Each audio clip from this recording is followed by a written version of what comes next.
Anti-terrorism is just lurking in the dark. Anytime it will hit us.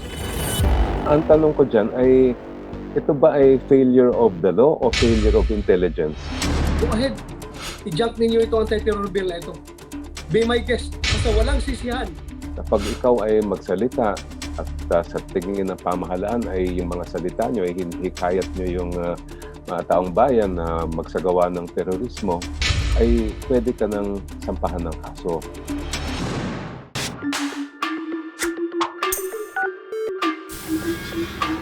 Magandang araw mga kababayan at welcome to Quarantine with Howie Severino. Napapanahon at may init na naman ang usapan natin. Ngayon naman tungkol sa anti-terror bill. Magiging mas ligtas ba tayo kapag naging batas ito? O lalawak lang ang kahulugan ng salitang terorista? Siyempre may pro and con tayo sa talakayan natin. Si Senator Bato dela Rosa, isa sa mga co-author ng bill, at ang human rights lawyer na si Atty. Chel Diokno na tumututol sa nasabing panukalang batas. Huwag matakot! Mag-ibakot! Ika-12 ng Hunyo, Araw ng Kalayaan. Nagtipon sa UP Diliman Campus ang iba't ibang sektor. Lahat nagsama para isabuhay ang kanilang kalayaang magpahayag at ang kanilang panawagan. Ibasura ang anti-terrorism bill. Ano nga ba ang anti-terrorism bill? Isa itong panukalang batas na siya umanong magiging sandata para labanan ng terorismo sa Pilipinas. Mga kababayan, nais kong ipakilala ngayon ang isa sa mga co-author ng anti-terror bill, ang unang hepe ng Philippine National Police sa ilalim ni Pangulong Rodrigo Duterte na ngayon isang senador ng ating bansa, si Senator Ronald Bato dela Rosa. Welcome to Quarantine with Howie Severino, Senator dela Rosa. Maraming salamat, Howie, sa pagbigay mo ng pagkakataon sa akin na makatulong na mag-explain sa ating mga kababayan itong ating anti-terror bill. Unang tanong ko lang po, Senador, nasa gitna po tayo ng pandemya, no? Bakit natin binibigyan ng prioridad ang anti-terror bill sa halimbawa na legislation para makatulong sa ating economic recovery? Well, Howie, unang-una, alam natin ang terrorism ay it is just lurking in the dark. Anytime it will hit us. So, kailangan ready tayo palagi. At alam natin kahit na mayroong pandemya, mayroon pa rin nangyayaring terorismo. At kita ninyo, yung ating mga kasundaluhan doon sa Patikol, Sulu, napatayan tayo ng 14 na sundalo at nasugatan na 11. At kahit may pandemya, yung ating mga kapulisan at kasundaluhan ay pinag-aambos pa rin ng NPA kahit na nag-escort lang ito ng mga nagdi-distribute ng social amelioration program or mga relief goods para sa ating mga naka-lockdown na mga kababayan. Ang Senado po ay hindi nagkukulang sa paggawa ng mga legislations para ma-address itong problema natin sa pandemya. Unang-una, yung ating Bayanihan to Heal as One Act, kahit na hindi pa hiningi ng ating palasyo, ito po'y inuna kaagad na ginawa namin kasi alam namin na kailangan talaga itong legislation na ito. At pangalawa, gumawa pa nga kami ng part 2 nitong Bayanihan Act na ito, yung ating tinatawag na Bayanihan to Recover as One Act para magbigay ng economic stimulus doon sa mga iba't ibang mga sektor ng ating lipunan. Ito namang sa terrorism is that nakikwestiyon lang nila yung timing, but matagal na pa ito. 2018 pa ito nakabinbin itong batas na ito at nirefile ito ni Senator Soto noong 2019 during the 18th Congress. Kung maging batas nga itong anti-terror bill, paano niya masusugpok yung itong nabanggit mo na insidente sa Sulu? Halimbawa, sa ngayon kasi, Howie, meron tayong batas na panlaban sa terorismo. Ito tinatawag natin yung Human Security Act of 2007. At unluckily, ako'y nag-retire bilang isang pulis, talaga nakikita namin itong batas na ito ay napakahina. Parang nakatali yung aming kamay Kaya instead na gamitin namin yung batas na yan against a suspected terrorist, hindi namin ginagamit. Ayaw namin gamitin. Kung ikaw ay mag-file ng kaso sa isang terorista at in the end, na-acquit itong suspect na na-file mo ng kaso, ikaw na pulis na nag-file ng kaso, you have to pay 500,000 pesos per day na nakakulong yan. So kung ilang years yan nakakulong, mamatay ka na lang dyan, kakaharap ng pera, wala kang pambayad sa 500,000 pesos a day. So ayaw talaga namin gamitin. At sa history nga, dahil nga ayaw namin gamitin, isa pa lang, since 2007 hanggang ngayon, isa pa lang ang nakonbikto sa Human Security Act. Ito yung sa Marawi's SIDS, no? Meron tayong isa na konbikto doon. Ano yung kaya niyang gawin na hindi nagagawa ngayon? What can it achieve na hindi natin ma-achieve kung wala itong batas na ito? I would like to share with you, Howie, yung personal experience ko. Meron kaming nahuli, Howie, meron kaming na-monitor na isang Jima'a Islamia member. Malaysian ito siya. Suicide bomber from Malaysia. Ang pangalan niya si Fikri. From Maguindanao, bumiyahe siya kasama yung kanyang asawa papunta ng Davao City dahil ang kanyang mission is bumbahin niya yung isang hotel doon sa Davao. Nandoon naka-check-in yung mga puti, yung mga Amerikano, mga European na nagkakandak ng relief operation sa Bagyong Pablo dito sa Compostela Valley Province at sa Davao Oriental. Pinuntahan namin. Gusto naming hulihin. Sabi ni Fikri sa amin, you want the bomb? You want the bomb? I will explode it. Hawak niya yung cellphone niya. I will explode it. So takbuhan kami palabas sa hotel. Nung nasa labas na kami ng hotel, lumabas ito si Fikri kasama asawa niya, tumakbo pupunta sa hotel na kabila na bubumbahin nila. Dala-dala yung bomba. Mabuti na lang na tinamaan ng sniper namin si Fikri, patay. Sabi ng intelligence sa akin, sir, meron pang 2 tao, mag-asawa, may kasamang anak, na pumasok, bumisita sa kwarto ni Fikri prior to nung pinuntahan mo. Nung nakuha namin yung mag-asawa, sabi sa akin ng intelligence, sir, huwag mong i-release yan dahil big time yan na ISIS. Yan si Muhammad Kiram Risa. Yan yung membro ng ISIS. Sabi ko, you give me the evidence. Kasi wala akong legal ground na i-hold itong tao na ito. Kung basihan natin yung Article 125 ng Revised Penal Code, I have only up to 36 hours for offense punishable by capital punishment. Yan yung maximum, 36 hours. I-hold ko ito. Otherwise, i-release ko na ito. So in short, nirelease ko. Nung nirelease ko, after ilang buwan, bumalik sa akin yung intelligence. May dala-dalang laptop. Nakita ko doon sa YouTube, si Muhammad Kiram Risa. Kasama yung dalawa na terorista. Nandoon na sa Al-Raqqa, Syria. At meron ng hawak na mga hostages nila na mga German. Nagpupugot ng liig. So, if there was this law already during that time, I could have held at Muhammad Risa Kiram for 14 days para makapag-develop ako ng magandang case against him. Pero wala man akong 14 days. I only have 36 hours. Ayaw ko ring gamitin yung Human Security Act dahil 3 days nga binibigyan ng Human Security Act pero ayaw kong gamitin dahil mahirap na. Baka makabayad ako ng 500,000 every day pag hindi ko makonbikto itong Kiram na ito. Walang failure of intelligence doon. Ang intelligence talaga nag-insist na, sir, based in our intelligence report, big time yan, huwag mong i-release yan. Pero wala akong batas, wala akong anti-terrorism bill na nag-incapacitate sa akin na ma-hold ko siya for 14 days. Yung detention na sa Human Security Act, 3 days lang, ito'y ating minob na naging 14.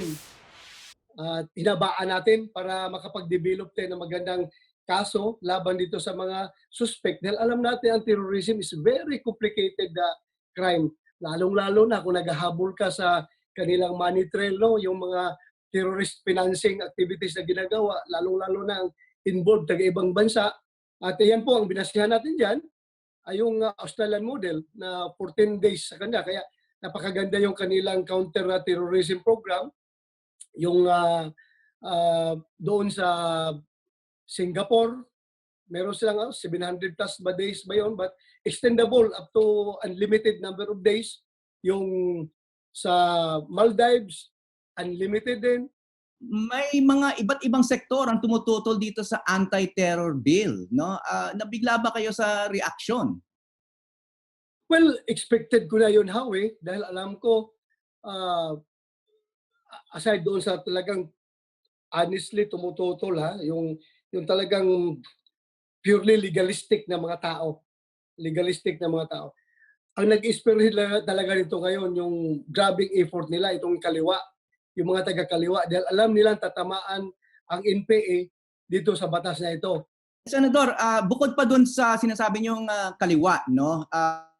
Kasi dito sa anti-terror bill, no, maski yung masasabi natin mga konserbatibong sektor ng lipunan, kasama rito sa nagpahayag na tutol ay Makati Business Club, Management Association of the Philippines, IT Business Process Association of the Philippines, Judicial Reform Initiative, Housing Developers Association. Dito sa kanilang pahayag, may isang paragraph doon, sabi nila, the Anti-Terrorism Act of 2020 is highly divisive because it poses clear and present danger to human rights enshrined in our Constitution at a time when our nation needs to come together as one.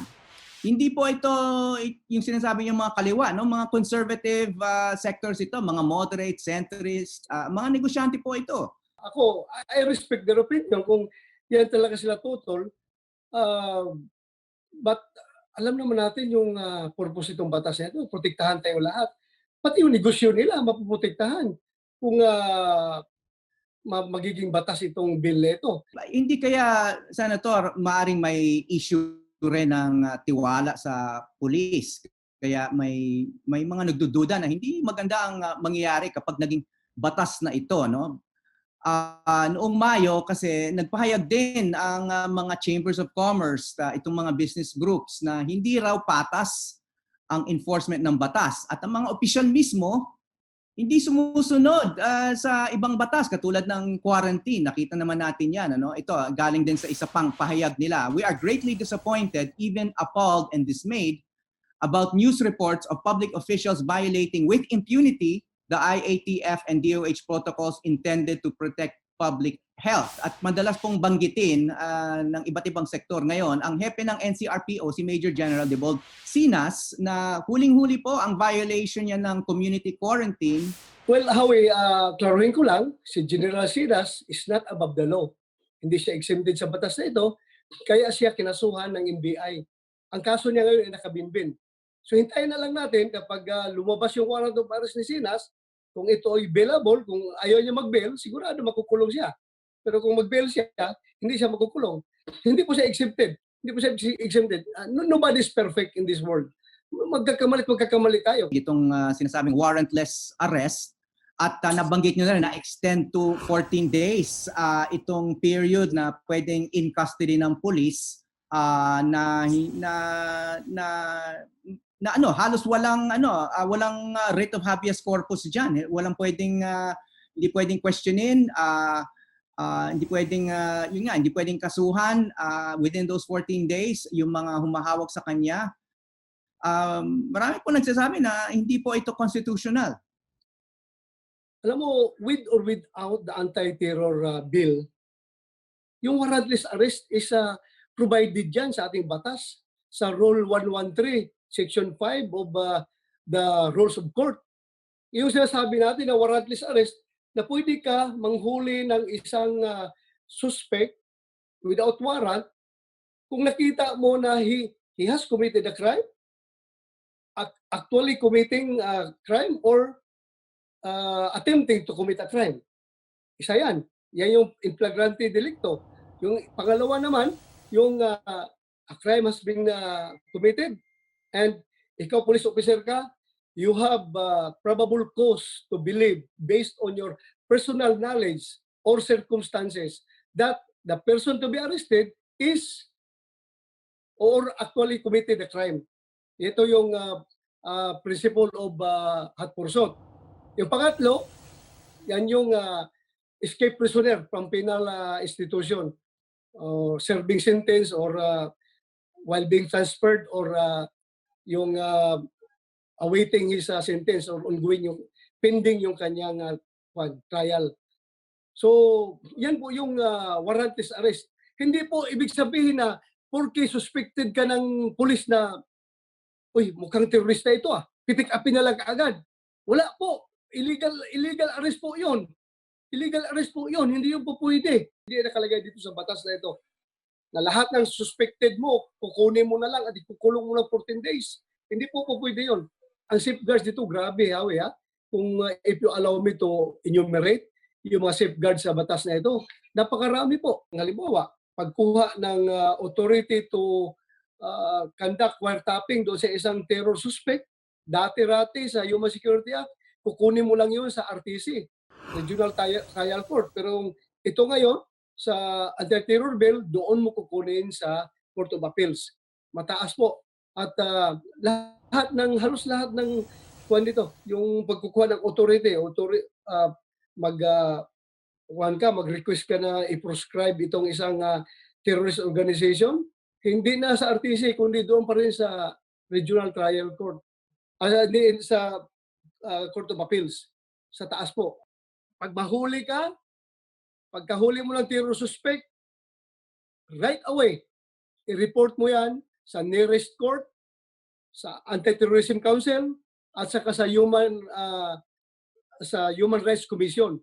Itong tatlong bodies na ito na reportan mo, ito magmumonitor sa iyo, hindi ka basta-basta makapag-commit talaga ng violation dito. Nababantayan ka talaga. Okay, ito pang isang specific, no? Itong section 9, yung inciting to terrorism, no? Medyo itong inciting kasi na word, no? Ang ibig sabihin nito ay sa Tagalog, no? Mag-udyok. Gusto ko lang basahin para sa mga manonood, no? Itong section tungkol sa inciting to commit terrorism, no? Sa section 9. Any person who without taking any direct part in the commission of terrorism, ibig sabihin, kahit hindi siya kasali doon mismo sa akto, doon sa krimen, shall incite others to the execution of terrorist acts by means of speeches, proclamations, writings, emblems, banners, or other representations tending to the same end, shall suffer the penalty of imprisonment of 12 years. Medyo marami pong natatakot sa section na yan, Senator, no? Kasi itong sinasabing inciting to terrorism, yung mag-udyok, no? That could be interpreted in many ways. Hindi po pwede yung sabing masama si Bato, masama si Duterte, kung ano-anong pinagsasabi nyo, kahit gaano ka defamatory yung mga pinagsasabi nyo, kung hindi kayo nag-incite, hindi po yan kasama. Ang inciting po is very clear. You incite them. Sabihin mo na puntahan natin yung Malacanang, sunugin natin. That's ibang inciting na talaga yan. Pag sinabi na, sabihin mo, lahat ng mga infidels, sabi ng isang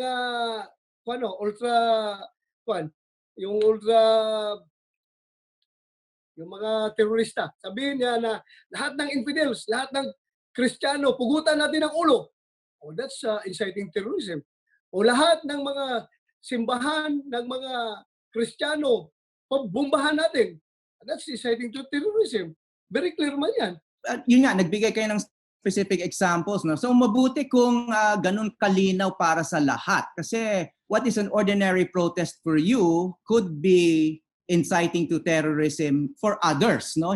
Hindi naman tayo pare-parehong mag-isip tungkol dyan. Kaya pag siningit mo yung mga ibang salita dyan na subject to interpretation nga, halimbawa lang, from personal experience lang, Senator, if I may, nung bata ako, nung nagrarally din naman ako, at saka nagkukuha akong letrato nung bata ako, nung 1980s, hinuli rin po ako habang kumukuha akong letrato ng isang rally, at nung dumating ako sa police station, ay kinasuhan na po ako ng inciting to sedition, no?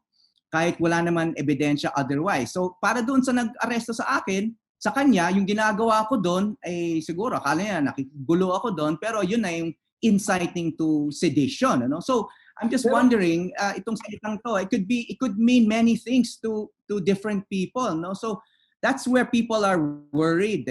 Baka gamitin itong salitang ito to widen the scope for Howie. arresting ordinary protesters. Oh, Howie, ganito. Mm-mm. Yung naghuli sa'yo, after hinuli ka, nireport ba niya sa nearest court? Nireport ba niya sa Human Rights Commission? Nireport ba niya sa ATC? Hindi siguro. Iba yung panahon na yun. 1955 po ito. Oh, Pero umabot po nireport. sa korte. Ito po Eventually, yung na-dismiss safeguard. naman. Na-dismiss. Ito yung safeguard nga, sinasabi ko. Itong magre-report yung pulis sa 3 ahensya na ito para magbabantay sa'yo. At very clear po, Howie, babalik tayo sa batas na ito, Article 4 nagsasabi, yung definition of terrorism. Ito, Howie, terrorism does not include protest, dissent, advocacy, work stoppage, mass or industrial actions, and other exercises of political and civil rights. So very clear po yun. Hindi po kasama yung mga ganun doon sa terrorism. Kaya nagiging usapin din to ng freedom of speech dahil nga pinasok nga yung writing, speeches, no? Kapag ma-interpret yung isang speech na nag-uudyok sa ibang tao na magalit, umalsa, ay pwede silang makasuhan nga nitong under the Anti-Terror Act. No? So what does that have to do with those kinds of terrorists? Huwag nating masyado i-discount yung effect ng incitement na yan dahil mas grabe yan. Mas grabe yan. Kapag yan ay nakapag-encourage sa yung mga mahinang utak na maghasik ng lagim, mas delikado yan.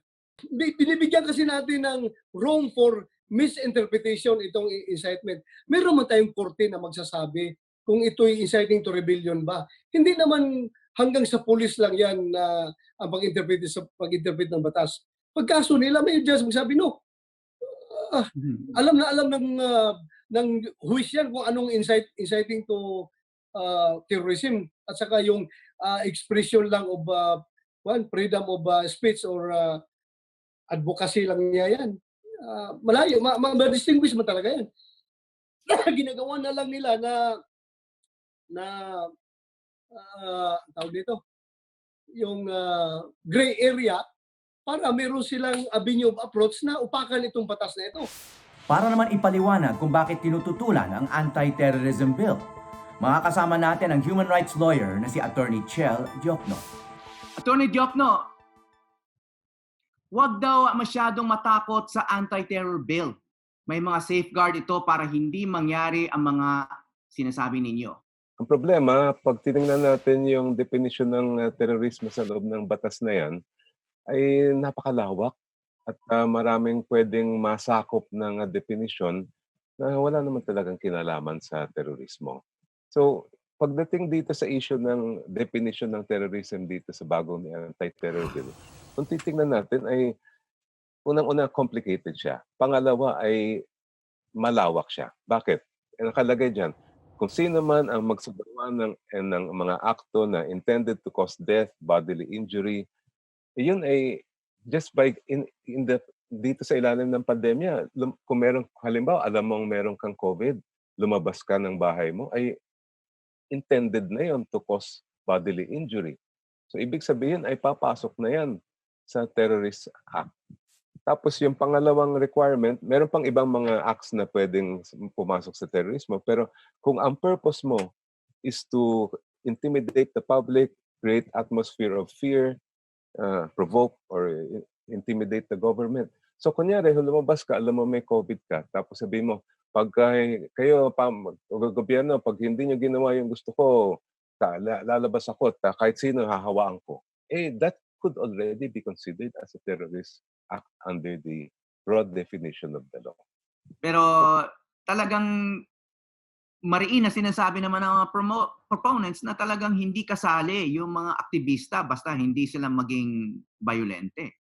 May magandang halimbawa si Justice Antonio Carpio. Nakita ko siya sa isang forum kahapon. Sabi niya, kung magsama-sama halimbawa at mag-rally ang mga estudyante sa kalsada, then pwede silang maging danger. They can endanger lives kasi nasa COVID tayo eh. Baka may mahawa o mag-spread pa yung COVID na yan.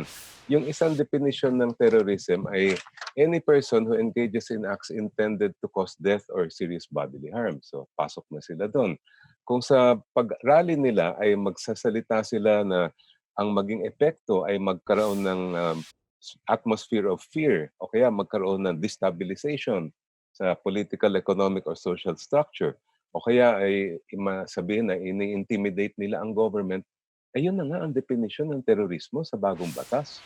Kaya maari talaga pumasok ang mga aktivista dyan. Yung sinasabi nilang safeguards, actually, dun sa existing natin Human Security Act, yun, talagang may safeguard yun.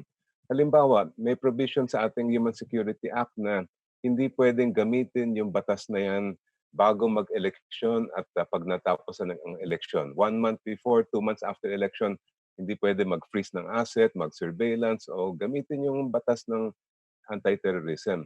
Yan ay nawala na dito sa bagong anti-terror bill. Yung sa dati natin Human Security Act, may safeguard yan. 3 araw ka lang pwedeng makulong na hindi masasampahan ng kaso. Dapat paglampas ng 3 araw, kung hindi ka pa nasampahan ng kaso, ay papalaya ka na. Wala na rin yon sa bagong terror bill. Ang ginawa nila sa bagong terror bill ay hanggang 24 days, pwede kang makulong na walang warrant at walang kaso. So yung sinasabing safeguards, hindi ko gaano maintindihan, hindi ko nakikita sa batas na ito. Itong mga sinasabi ng proponents nitong anti-terror bill ay itong safeguards ay naging restriction daw. Parang natali yung kamay ng mga law enforcers, no? Halimbawa, yung nabanggit na ni Senator Bato dela Rosa nung siya nasa Davao pa, naging hepe siya ng police doon. Meron silang kailangan pakawalan na suspect, no, who ended up committing real terrorist act. Palagay ko po ay hindi yung batas may problema. Baka naman ang naging problema dyan yung pangongolekta ng ebidensya. Kasi yun naman talaga yung dapat mangyari kahit anuman na krimen yung pinag-iimbestigahan ng ating pamahalaan. Any kind of crime requires evidence. And kung wala naman sapat na ebidensya ang nakuha ng ating pamahalaan, ay talagang walang choice ang korte kundi ipalaya yung akusado. Isa pa nga namin tanong kung sa timing din. Kasi sa ilalim ng pandemya, sa dami ng problema ng bayan, lalong-lalo na yung problema ng public health, problema ng ekonomiya, bakit ito pa yung isinusulong nila? Bakit ito pang inuuna nila? Well, ang sinasite nila, itong mga yung so-called terrorists na yung mga armed groups na nandyan sa iba't ibang probinsya, no? Hindi naman daw sila tumitigil. They've repeatedly cited this one incident na nagbibigay ng ayuda yung mga sundalo, no, at inambush ng mga NPA. Yung issue po na yan ay mas, sa tingin ko, armed conflict po yan. Matagal ng problema natin yan, panahon pa ng mga hukbalahap. Iba po yung aking pananaw, personally. Pagdating sa terorismo, yung mga militant na magpapasabog ng weapon of mass destruction, yung mga ISIS, yung mga ganun bagay, yun ang pagkaalam ko mga terrorist organization talaga. Ngayon, pero kahit isang tabi natin yan, sa tingin ko, mas malala pa yung problema natin sa infrastructure ng health, sa ating ekonomiya. Pag naging batas ito, what kind of abuses will happen? Well, yung isang malaking pagkakaiba ng bagong anti-terror bill at yung Human Security Act ay doon sa bagong anti-terror bill, meron speech crime na yung tinatawag na inciting to terrorism. Na pag ikaw ay magsalita at sa tingin ng pamahalaan ay yung mga salita nyo ay hinihikayat nyo yung mga taong bayan na magsagawa ng terorismo, ay pwede ka nang sampahan ng kaso. And yung tulad ng yung mga inciting na yan ay parang anong nangyari, katulad niya ng mga inciting to sedition at inciting to rebellion na mga alam na natin na opensa yan. Kami nga po yung mga kasama sa Ocho Diretso at pati si Vice President Leni Robredo ay nasampahan ng inciting to sedition na hindi naman pala sabi ng DOJ maya-maya, hindi naman pala sapat ang ebidensya laban sa amin. Kung nagagawa po nila yan sa inciting to sedition, maaari din mangyari yan sa inciting to terrorism. Dahil kung titingnan nga natin yung definition ng inciting to ng terrorism ay napakalawak niya. Naiba rin yung definition mula ng Human Security Act at itong bagong batas. Matagal na pong ginagawa ng kapulisan natin yan, yung sinasabing red tagging. Yun ay panahon pa nila Claro M. Recto nangyayari na yon. Noong 1950s ay sinasabi ng mismo Secretary of Justice noon na sila Claro M. Recto, sila Lorenzo Tañada Sr. ay mga mga bata ng hukbalahap, nagbibigay daw ng pangpondo, etc. etc. Kaya lumang tugtugin na yan. Ngayon, ito yung nakakatakot dyan. Kung mapasa na maging batas na itong anti-terror law, ginagawa na nga nila yan ngayon, ay palagay ko tuloy-tuloy at gagawin nila yan. At ang gagamitin nila ngayon, yung ngipin ng anti-terror bill, para ituloy yung pagbabanta nila dyan sa mga kritiko ng ating administrasyon. Ito yung isa rin na danger na nakikita namin sa anti-terror bill. Pag ikaw ay naisama sa listahan, tulad ng mga listahan sa mga drug list na ginagamit nila yung tinatawag na mga narco list, na hindi natin alam kung anong basehan nun, kung talagang may ebidensya. Pag yun ay maging publiko na, at ang nakita mo yung pangalan mo doon na ikaw pala ay terorista, isipin niyo yung problema niyo sa inyong reputasyon. Paano niyo mapapatunayan sa taong bayan na hindi pala kayo terorista? Pag yung mismong buong makinarya ng pamahalaan, lahat ng kakayahan ng pamahalaan ay sinasabi nila na terorista ka. Doon pa lang, yung pagsira sa ating reputasyon ay talagang ang laking bagay ito yan. And there is precedent for this. Kasi kung maalala ninyo, nung unang narco list na nailabas noong 2016 pa, may kasamang pangalan ng judge na patay na pala. So lumalabas doon ay walang sapat na pag-check bago na ilabas yung mga pangalan na yon. Si Rizal mismo was accused and he was convicted of the charge of inciting to rebellion kahit hindi siya miyembro ng katipunan, kahit yun nga, tinakwil nga niya yung revolution. That's actually been a major criticism of Rizal, no? That he did not join the armed struggle of Bonifacio, etc. And yet, he was accused of inciting that rebellion. He was accused through his writings. So, what do you think of that? Does that resonate today, yung nangyari kay Rizal? Actually, yung kasaysayan natin ay struggle for justice yan. Mula pa ng panahon ni Rizal hanggang ngayon, ang taong bayan ay naghahanap ng hustisya. At ang nakakalungkot lang ay hindi pa rin natin natitikman yung hustisya na yan. Kaya kahit saan ka pumunta dito sa ating bayan ay tanungin mo ang tao, meron bang hustisya para sa inyo? Ang sinasagot sa akin parati ay, bakit po double standard ang hustisya sa Pilipinas? Alam mo, Howie, meron pa kasing isang nasa loob nitong batas na bago na nakakabahala rin. Ito yung power to designate. Dito sa bagong anti-terror bill, meron din silang idinagdag na kapangyarihan na ibinigay nila sa Anti-Terror Council na kahit sinong individual o grupo ay pwede nang i-designate ng Anti-Terror Council na suspected terrorist. Suspected pa lang yun, ha? Pero ang nakalagay sa batas, kung suspected terrorist ka, kung ma-designate ka ng Anti-Terror Council, ay pwede ka nang ma-amla, pwede nang ma-freeze ang inyong assets. Kaya doon kami nababahala din dahil sa tingin namin, kung ibibigay nila yung kapangyarihan na yun, dapat korte ang magdedesisyon. Kasi sa korte, may ebidensya. Sa korte, mayroong due process. Sa korte may pagkakataon yung suspected na yung suspect na ipatunayan na wala naman siyang kinalaman sa terorismo. Kung sa Anti-Terror Council, wala naman pong nakalagay doon sa batas na anong required na evidence. Kaya kami concerned din dyan sa provision na yan. yung sinasabi nilang primary target talaga nitong batas na to, yung bill na to, ay yung mga katulad ng mga teroristang nag-siege sa Marawi. Ito raw talaga yung target nitong anti-terror bill para ma-prevent daw na para hindi raw maulit yung mga naganap sa Zamboanga at Marawi. Don't we all share that goal na ma-prevent nga yung mga ganong klaseng pangyayari? Totoo po yun, Howie. At lahat naman tayo, ayaw natin ng mga terorista. Talagang salot sa ating lipunan yan. Ngayon, pero ang tanong ko dyan ay, ito ba ay failure of the law o failure of intelligence ang mga nangyaring mga dating mga insidenteng yan? Nabanggit ko nga kanina ay it's the capabilities that are the problem, hindi po yung batas.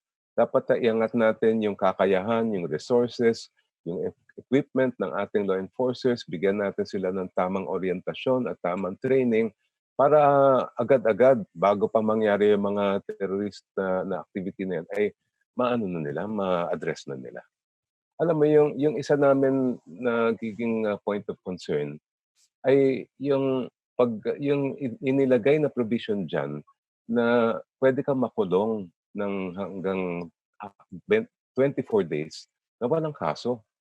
Yun ay sa tingin ko at si Justice Carpio din ay nagsasalita din ng ganito na yan ay labag sa ating batas dahil klarong-klaro sa ating konstitusyon, kahit na deklarado pa ang martial law, kahit suspendido pa ang privilege of the writ of habeas corpus, hindi pwedeng lumampas sa 3 araw yung pagkakulong ng isang tao na wala siyang kaso.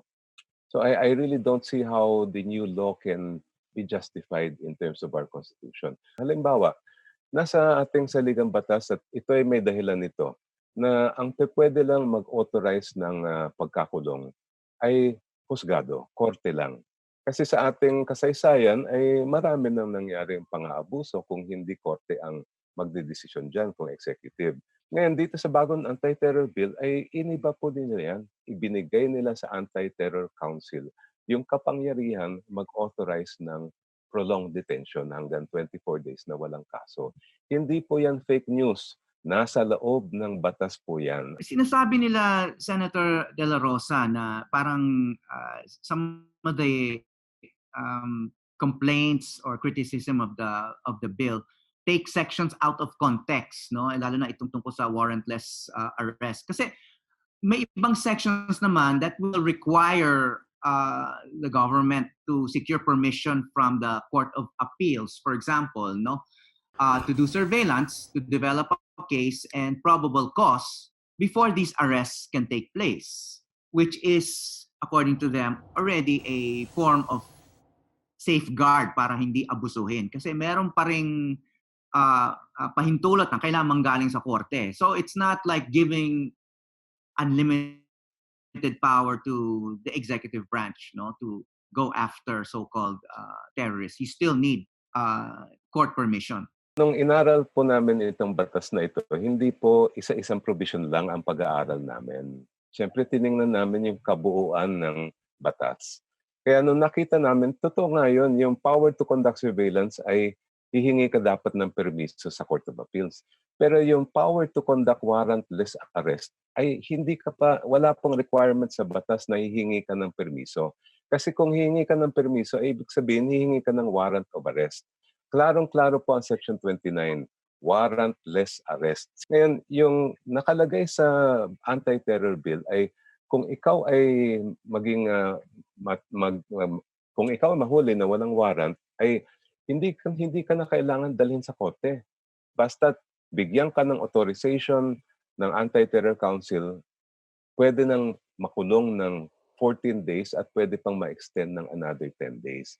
Kaya hindi po totoo yung sinasabi nilang hindi namin daw binasa yung buong batas at hindi daw namin naintindihan.